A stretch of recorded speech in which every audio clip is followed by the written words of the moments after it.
judgment is coming in regarding the way this is panning out. The tribunal holding Chanda Kochar guilty, prima facie, it does look like a big setback for her and her legal efforts in this case, isn't it?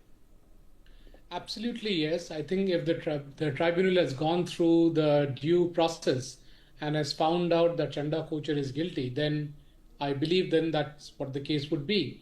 But more interestingly, a loan is not given by the whims and fancies of a single person in any large bank, or for that matter, even in a small bank. There's always a committee. And even when this issue was exposed by Arvind Gupta way back in 2016, the point that was raised is that it cannot be only Chanda Kochar. There is responsibility of others, and I have not seen their names coming up. So it's a pretty deep governance issue, because somehow the entire committee was influenced in approving this loan. And there is about 10 lakh crores of loans which have been written off as NPA. I think this case should be taken up as a case which should trigger investigations into every single NPA which is greater than 1,000 crore.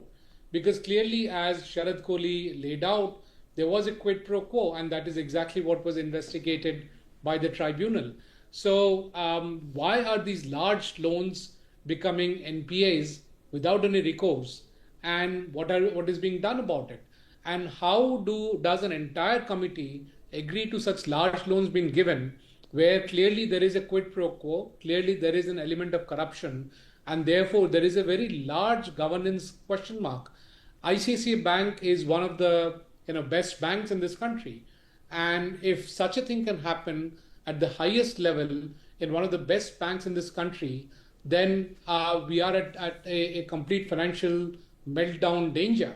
Obviously, I don't want to be alarmist. The point more is to drive in and do more investigative study in all other loans and NPAs that have happened in the last 10-15 years, so that there is no repeat of such an incident ever. And I think that is an important learning to be looked at and to be implemented as soon as possible. Okay, let me in fact also get in Piyush Pant, senior journalist. Acharya, last word to you before we take a break.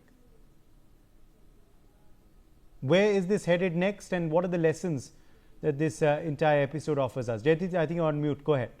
Yeah, no, I completely agree with what Dr. Sharad Kohli just mentioned, is that there needs to be an example set. Already it has taken 9 years from the time the whistleblower had come out with this scam, which was in 2016, and we are in 2025.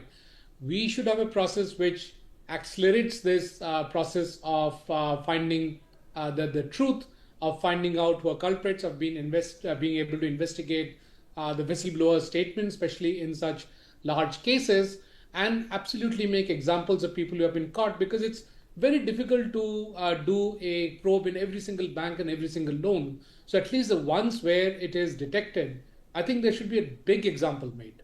And also, I don't think this is the end of the probe, because where are the co-conspirators? This is not a one-person show that happened. There were other co-conspirators. They should all be brought to book. Otherwise, what's the point of governance? What's the point of corporate governance? Why are we spending so much of time and effort on an independent director, on a loan committee, and so on and so forth? We need to make these examples and find everybody else who was involved, and do it very, very quickly. My thanks to all of our guests for joining us on this discussion. It's time for a very short break.